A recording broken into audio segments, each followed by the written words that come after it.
नमस्कार, आप देख रहे हैं जनता की आवाज न्यूज और मैं हूं आपके साथ ज्योतिका। आइए रुक करते हैं खबर की ओर। तेंदुए के हमले में बच्चे की मौत, सपा सांसद आनंद भदौरिया ने सरकार पर उठाए सवाल। तेंदुए के हमले में एक बच्चे की दर्दनाक मौत के बाद सियासत भी गर्मा गई है। समाजवादी पार्टी के सांसद आनंद भदौरिया ने घटना पर गहरा दुख जताते हुए सरकार और वन विभाग की तैयारियों पर गंभीर सवाल खड़े किए हैं। सांसद का कहना है कि क्षेत्र में लंबे समय से वन्य जीवों की गतिविधियों की जानकारी होने के बावजूद सुरक्षा के पर्याप्त इंतजाम नहीं किए गए। उन्होंने आरोप लगाया कि प्रशासन और वन विभाग की लापरवाही के कारण एक मासूम की जान चली गई। आनंद भदौरिया ने मांग की कि पीड़ित परिवार को तत्काल आर्थिक सहायता दी जाए और क्षेत्र में तेंदुए की मौजूदगी को देखते हुए विशेष अभियान चलाकर लोगों की सुरक्षा सुनिश्चित की जाए। उन्होंने कहा कि ऐसी घटनाओं की पुनरावृत्ति रोकने के लिए सरकार को ठोस और प्रभावी कदम उठाने होंगे। फिलहाल वन विभाग की टीम इलाके में निगरानी बढ़ाए हुए है और तेंदुए को पकड़ने के प्रयास जारी है। वहीं बच्चे की मौत से पूरे क्षेत्र में शोक और दहशत का माहौल बना हुआ है। ये कल्पना कीजिए, अगर संसद के अंदर तेंदुआ बाघ आ जाए, किसी अधिकारी किसी बड़े नेता के बेटे को अगर निवाला बना ले, तभी क्या सरकारें चेतेंगी? लगातार दर्जनों मौतें हो रही हैं, लेकिन हम अगली घटना पर के इंतज़ार में, जब घटना हो जाती है तब वहाँ रेस्क्यू अभियान चलाते हैं। पहले से क्यों हम लोग ऐसा कोई काम नहीं करते? तो इसलिए निश्चित रूप से गंभीर विषय है। और जब से हम लोग सांसद बने हैं, दर्जनों लोग काल के गाल में समाये हैं।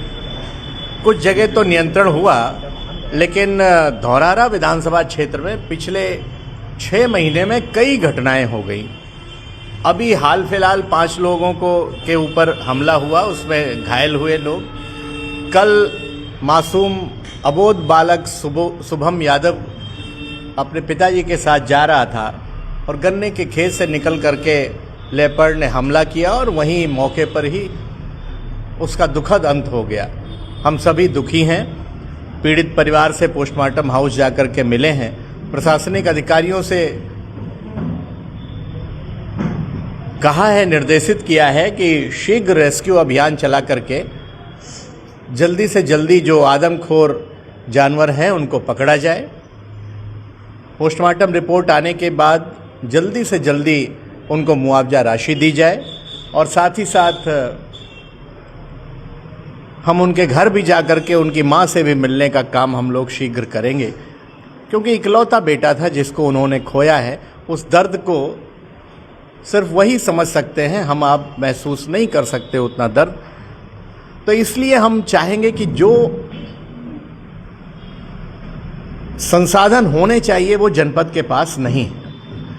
क्षेत्रफल की दृष्टि से सबसे बड़ा जनपद लखीमपुर खीरी, जंगल के हिसाब से सबसे बड़ा भूभाग अपना जनपद। लगातार मानव और वन्य जीव के बीच में संघर्ष हो रहे हैं, लेकिन कोई टास्क फोर्स नहीं। दक्ष लोगों की कमी है, इक्विपमेंट की कमी है, इंफ्रास्ट्रक्चर का अभाव है। क्यों नहीं कोई ऐसी यूनिट बनाई जाती है जो इस मामले में निपुण हो? 15 तारीख को वन मंत्री दुधवा में मीटिंग कर रहे हैं, हम लोग वहाँ बात रखेंगे। 1 साल पहले केंद्रीय वन मंत्री भी, जब दिल्ली में हम लोगों ने इस सवाल को उठाया था कि कल्पना कीजिए, अगर संसद के अंदर तेंदुआ बाघ आ जाए, किसी अधिकारी किसी बड़े नेता के बेटे को अगर निवाला बना ले, तभी क्या सरकारें चेतेंगी? लगातार दर्जनों मौतें हो रही हैं, लेकिन हम अगली घटना पर के इंतज़ार में, जब घटना हो जाती है तब वहाँ रेस्क्यू अभियान चलाते हैं। पहले से क्यों हम लोग ऐसा कोई काम नहीं करते? तो इसलिए निश्चित रूप से गंभीर विषय है। इस खबर में बस इतना ही। बने रहिए जनता की आवाज न्यूज के साथ।